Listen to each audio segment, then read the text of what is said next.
Hi hello welcome to Kiran TV news. రీసెంట్గా Janasena party అధికార ప్రతినిధి వివేక్ బాబు గారికి హెల్త్ ఇష్యూ వచ్చింది. ఆయన కొంచెం హెల్త్ ఇష్యూతో పాటు ఆయన ఆర్థికంగా కూడా చాలా దెబ్బతిని ఇబ్బందులు పడుతున్నారు.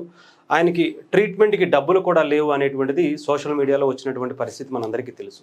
అయితే దీని మీద జనసేన పార్టీ పట్టించుకోలేదు అని కొంతమంది సోకాల్డ్ ఎవరెవరు ఉంటారు కదా, ఇంకా పేటీఎం బ్యాచ్ పవన్ కళ్యాణ్ గారు ఆయన గాలికి వదిలేశారు. ఒక అధికార ప్రతినిధికే అలా చేస్తే పరిస్థితి ఏంటి అంటే, ఇక్కడ జనసేన పార్టీ ఎంత నిబద్ధతగా ప్రతి ఒక్కళ్ళని ప్రతి కార్యకర్తని ఎలా గౌరవించుకుంటుందో ఎలా కాపాడుకుంటుందో ఈ ఒక్క ఉదాహరణ మీరు చూడొచ్చు.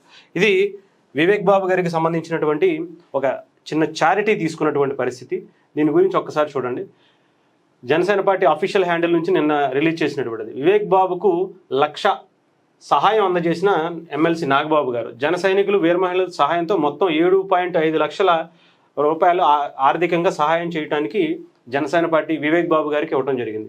ఆరోగ్య సమస్యలతో బాధపడుతున్న జనసేన పార్టీ అధికార ప్రతినిధి శ్రీ వివేక్ బాబుకు శాసన మండలి సభ్యులు నాగబాబు గారు 1,00,000 సహాయం అందజేశారు. వివేక్ బాబు గత కొద్ది కాలంగా అనారోగ్య సమస్యలతో ఇబ్బంది పడుతున్నారు. ఆయనకు సహాయం చేయాలని పల్నాడు జిల్లా గురజాల నియోజకవర్గానికి చెందిన జనసేన రామారావు కుప్పూరి ఆయన మిత్రులతో కలిసి కొంతమందితో మిగతా జన సైనికులు వీర మహిళలు, ఇక్కడ హరీష్ అని తను కూడా ఉన్నాడు గొల్లప్రోలు, తనతో పాటు మిగతా వాళ్ళందరూ కలిసి 6.5 లక్షలు సేకరించి నాగబాబు గారి చేతుల మీదుగా ఆ చెక్కు ఇప్పించాలనుకున్నారు. అలాగే ఆయన కూడా దానికి ఇంకొక 1,00,000 రూపాయలు ఆయన ఆర్థిక సహాయం చేసి ఆయన హెల్త్కి ఆయన కొంచెం వైద్యం తీసుకుని కొంచెం మెరుగుపడి మళ్ళీ జనసేన పార్టీకి సేవలు అందించాలని వీళ్ళందరూ కూడా చేసినటువంటి కార్యక్రమాన్ని చూడొచ్చు.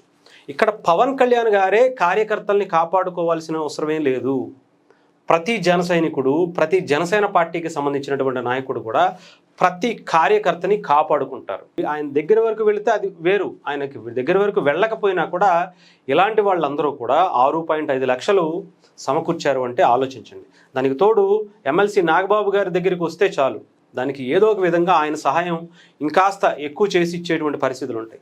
ఇది ఒకటే కాదు, చాలానే ఉంటాయి. కొంతమందికి ఇల్లు కాలిపోతే ఇల్లు కట్టించినటువంటి పరిస్థితులు ఉంటాయి. కొంతమందికి ఆర్థిక సహాయం రీసెంట్గా ఒక ఖమ్మంలో పెద్ద మొత్తమే నాగబాబు గారి చేతుల మీదుగానే చెక్కులు ఇచ్చినటువంటి పరిస్థితులు ఉంటాయి. ఇవన్నీ చెప్పుకుంటే చాలానే ఉంటాయి. దాదాపు కొన్ని వందల కార్యక్రమాలు పవన్ కళ్యాణ్ గారి వరకు వెళ్లకుండానే ఇలా జనసేన పార్టీకి వీర విధేయులుగా పనిచేస్తున్నటువంటి రామారావు కావచ్చు, హరీష్ కావచ్చు, ఇలాంటి వాళ్ళందరూ కూడా చాలా కార్యక్రమాలే చేశారు.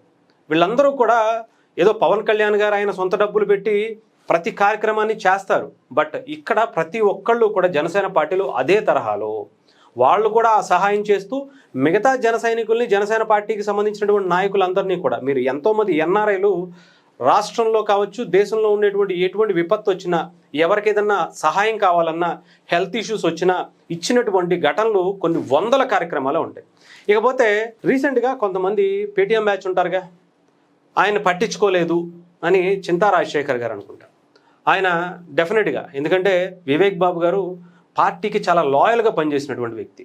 ఆయన జీవితాన్ని కళ్యాణ్ గారి కోసం మంచి ఉద్యోగం, సాఫ్ట్వేర్గా పనిచేసి ఆ తర్వాత జర్నలిజంలోకి వచ్చారు, మీడియా ప్రతినిధిగా ఉన్నారు. ఆ తర్వాత ఆయన అక్కడి నుంచి పవన్ కళ్యాణ్ గారి పిలుపుతో ఏరి కోరి పవన్ కళ్యాణ్ గారు ఆయనని తీసుకొచ్చుకున్నారు.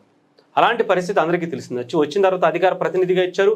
ప్రజా పోరాట యాత్ర ఆ టైంలో కూడా ఆయన మీకు ఎర్రమట్టి దెబ్బల గురించి కావచ్చు, చాలా ఇష్యూస్ గురించి ఆయన వెనకాల రీసెర్చ్ చేసి ఇచ్చినటువంటి టీంలో ఆయన ప్రధానంగా ఉండేటువంటి వ్యక్తి వివేక్ బాబు గారు. సోదరులు ఆయనతో, వివేక్ బాబు గారితో నాకు కూడా మంచి సాన్నిహిత్యం ఉంది. సో డెఫినెట్గా ఆయన లాంటి వ్యక్తి జనసేన పార్టీకి అవసరం, అలాగే ఈ సమాజానికి అవసరం.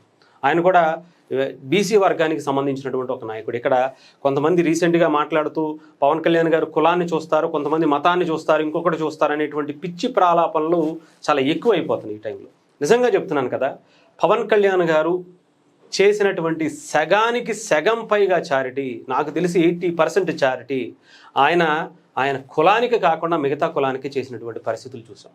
అలాంటిది ఆయనకి ఇలా అంటించడం అనేది కరెక్ట్ కాదు. అలాగే డెఫినెట్గా జనసేన పార్టీ వాళ్ళ బాధ్యతను వాళ్ళు నిర్వర్తిస్తారు. అంతే తప్ప మీరు మీ పార్టీని ఎలా డెవలప్ చేసుకోవాలో, మీ పార్టీకి సంబంధించినటువంటి మిగతా వాళ్ళకి ఏదన్నా హెల్ప్ కావాలంటే వాళ్ళకి ఏం చేయాలో అది చూసుకోండి. అంతేగాని పక్క పార్టీలకు సలహాలు ఇవ్వటం మానేస్తే మీరు 11 నుంచి ఇంకాస్త పైకి వెళ్ళేటువంటి పరిస్థితి ఉంటుంది. అంతేగాని మీ ఉచిత సలహాలు మీ పార్టీని నిలబెట్టుకోవడానికి ప్రయత్నించండి. అంతేగాని జీరో నుంచి చెప్పాలంటే మైనస్ నుంచి ఈరోజు 21 స్థానాలతో 100% స్ట్రైక్ రేటుతో వచ్చినటువంటి జనసేన పార్టీకి, పవన్ కళ్యాణ్ గారికి కాదు. గుర్తుపెట్టుకోండి, అర్థమైందా?